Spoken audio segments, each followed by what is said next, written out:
In today's video, I'll be talking about some things I wish I knew in my 20s. I'm almost turning 40 in a couple of weeks, and I'm just kind of reflecting on my life. In my 20s, I graduated from college. I completed my master's degree and teaching credential. I got my first full-time teaching job out of state.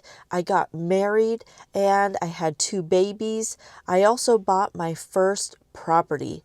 So those are all the things that happened in my 20s. And I just want to share with you some things I wish I knew back in my 20s, and hopefully this will help you.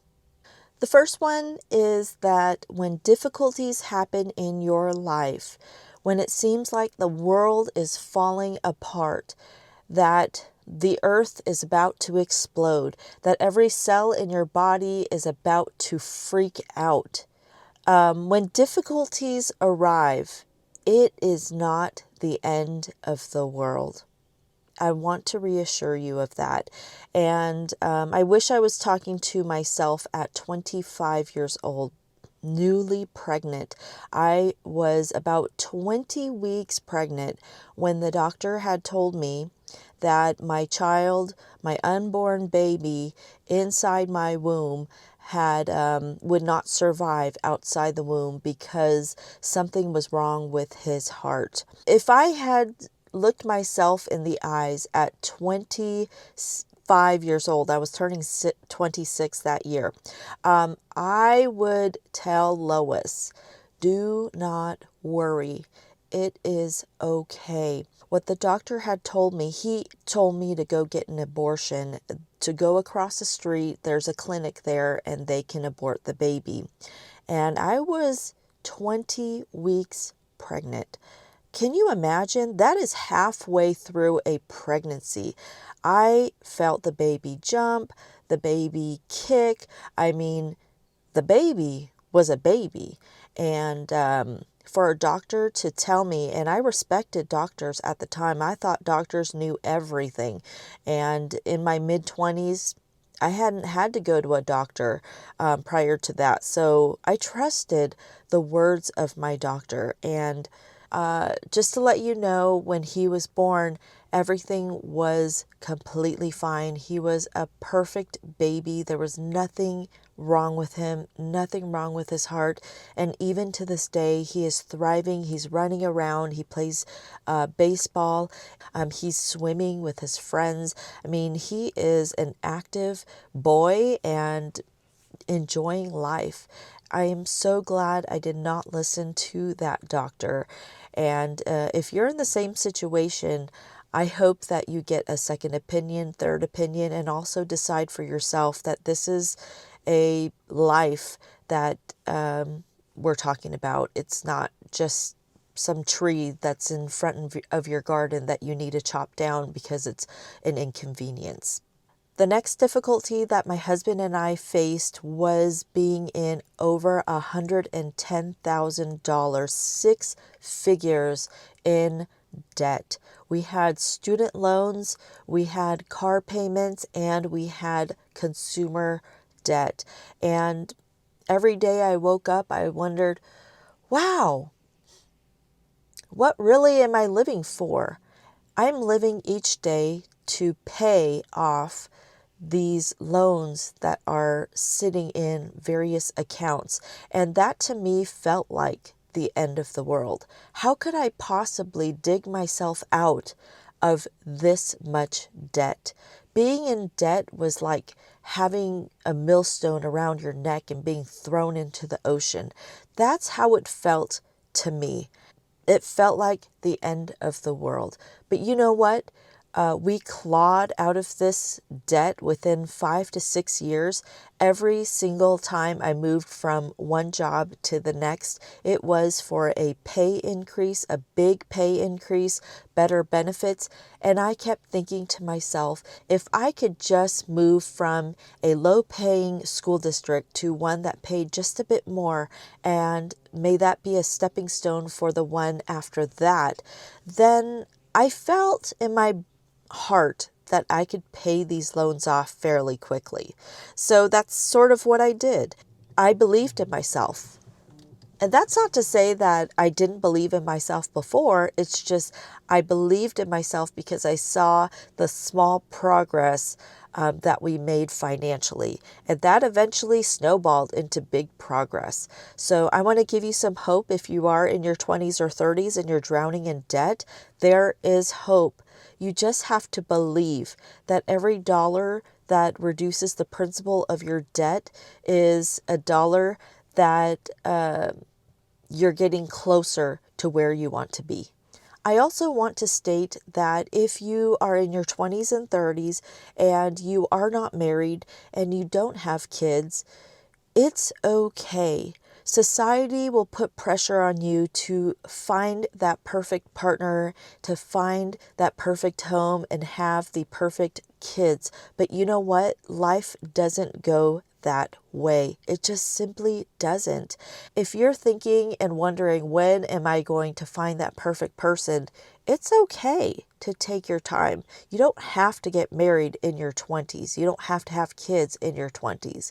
I mean, I took that route and I wouldn't fix anything about it because I know what we've created from that, and I'm proud of it and I love it, and my kids are the reasons why I worked so hard every day, and I looked at that debt in the eyes and said, no, you are not going to rule over me today.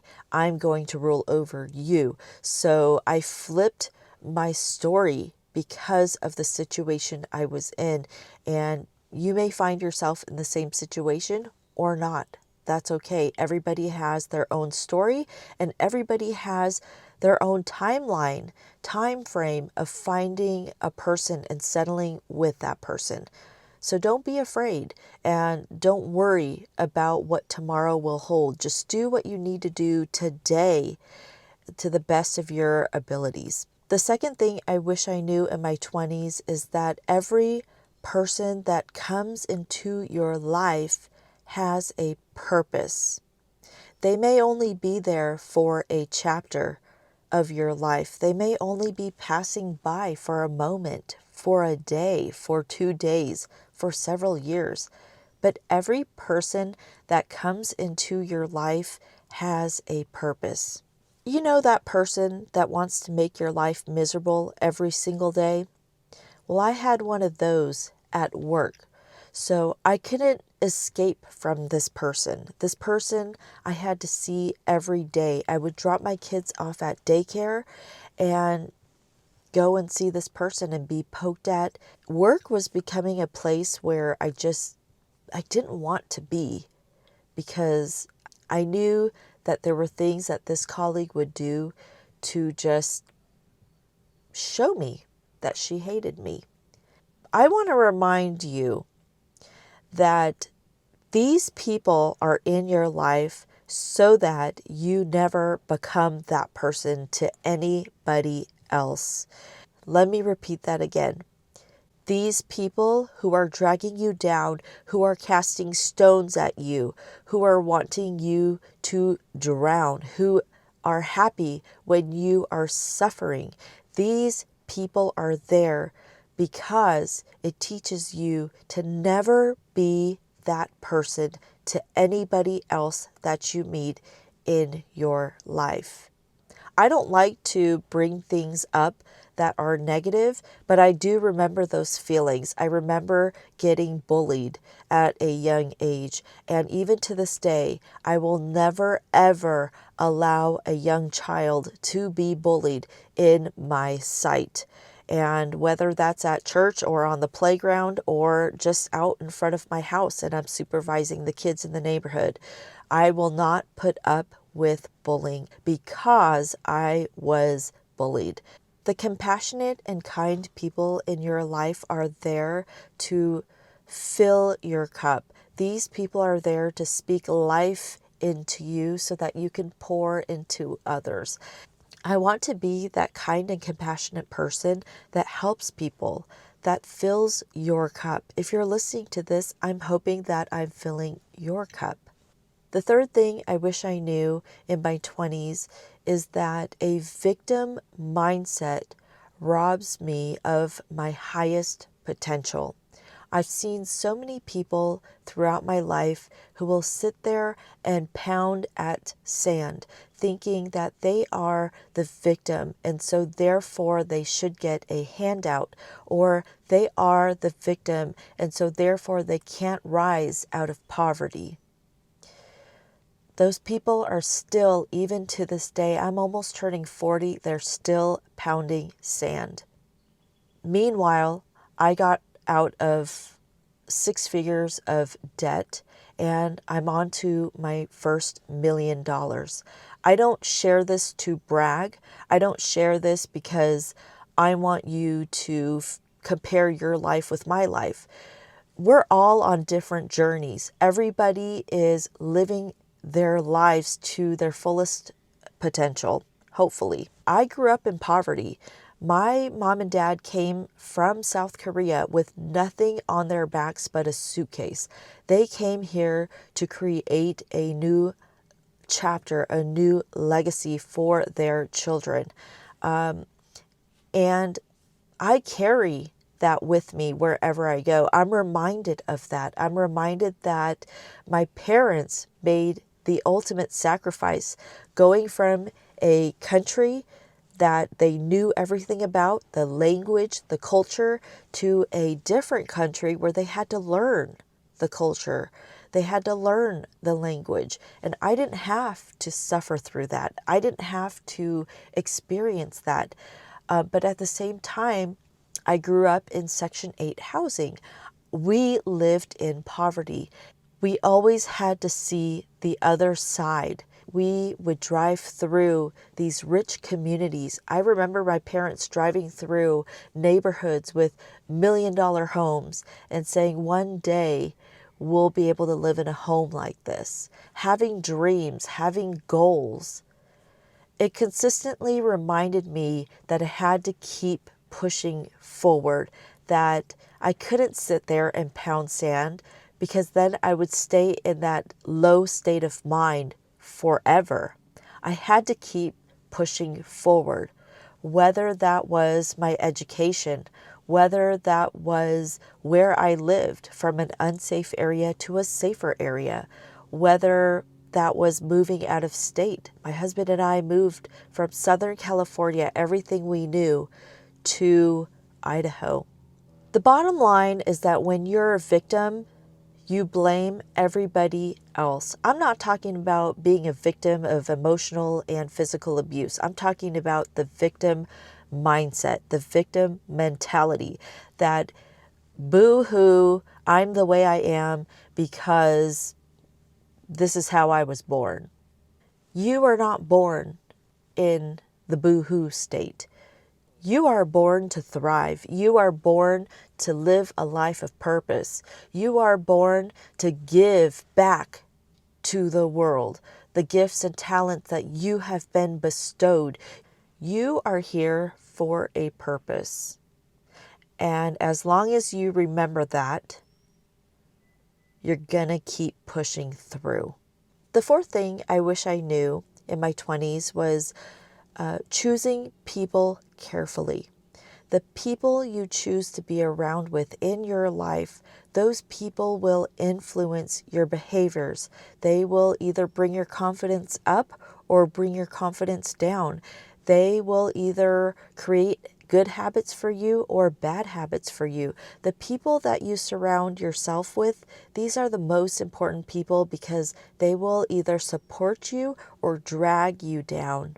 Truthfully, I couldn't find a lot of people that I wanted to be like or wanted to surround myself with.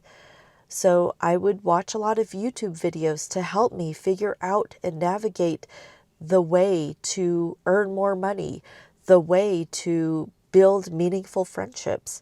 If you can't find people that you can connect with, that you want to be like, that you enjoy being around in real life, in real time, when you go outside, when you go to work, then find these people on YouTube. YouTube is just a huge platform of people all over the entire world who are sharing their perspectives, who are sharing their knowledge and what they know. During the time that I was buying real estate, I looked to Graham Stephan. I really enjoyed some of the things he did with his properties and applied that to my properties. I also enjoyed watching Meet Kevin when he was into real estate. There were some female YouTubers that I don't quite remember because they're not on YouTube anymore that I would watch fixing up their homes and kitchens and floors and things like that. And so YouTube is a great place to look for people that you look up to and want to be like. By the way, I want to apologize for my voice. I've had some really bad allergies and some things going on in my sinuses, so just please forgive me of that, and I'm going to continue with this video. The fifth thing that I wish I knew in my 20s is that risk-taking and failures, even rejections, are necessary for your success. There is no athlete out there, pro athlete, who hasn't failed, who hasn't stumbled to get to where they are today. Every time I thought I failed at something, every job rejection, and I got plenty of those, over 100 job rejections. The good ones were waiting to find me. That's how I see it. The good people in your life are waiting to find you. The good jobs are waiting to find you. You just have to look for them, and you just have to keep your eyes focused on the fact that if you're getting rejected, it's another stepping stone closer to where you need to be. I have an 11-month-old baby, and she is learning how to stand. We're waiting, we're holding our breath to see when she'll take her first step.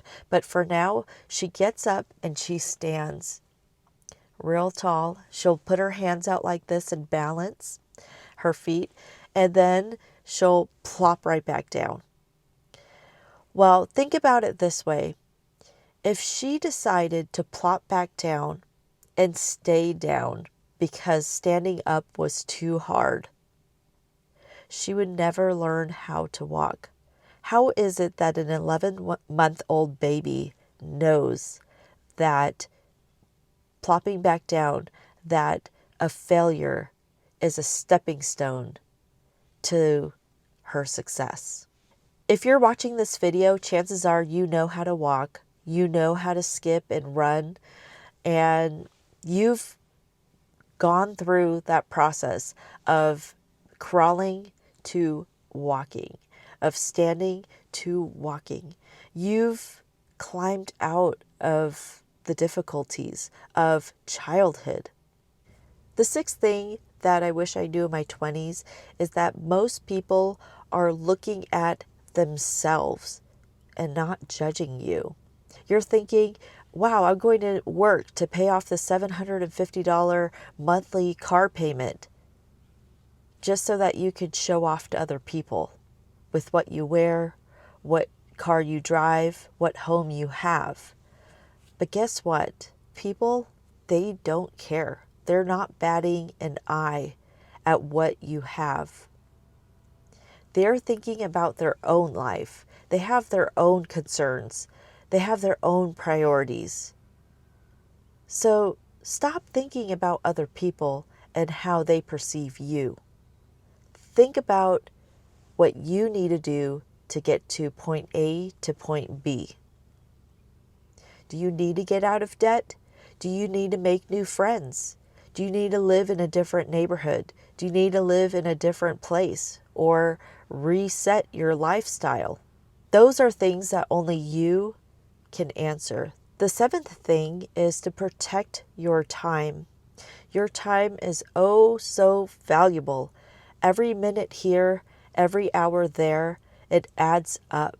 And if you are wasting your time doing things like being on TikTok and scrolling endlessly, not learning anything, that is time that you can't get back.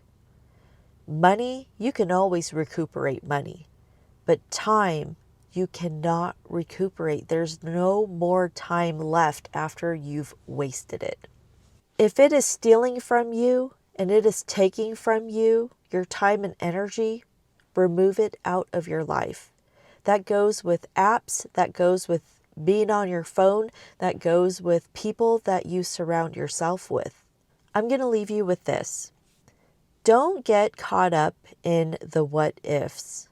Enjoy today's blessings as they come.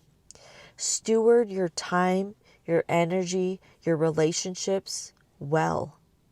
All of these things, all of these people are in your life right now for a purpose and for a reason. It's hard to figure out what that purpose is when you're living the moment, when you're living in the failure, when you're living in the difficulties of life. I was there. It's hard. It's hard to think outside the box when you're in the box. Your money, your body, your relationships, your job, everything around you is there for a purpose. Understand that purpose and embrace your responsibilities. If you watched until the end, like, comment, share, and subscribe. I will see you in the next video.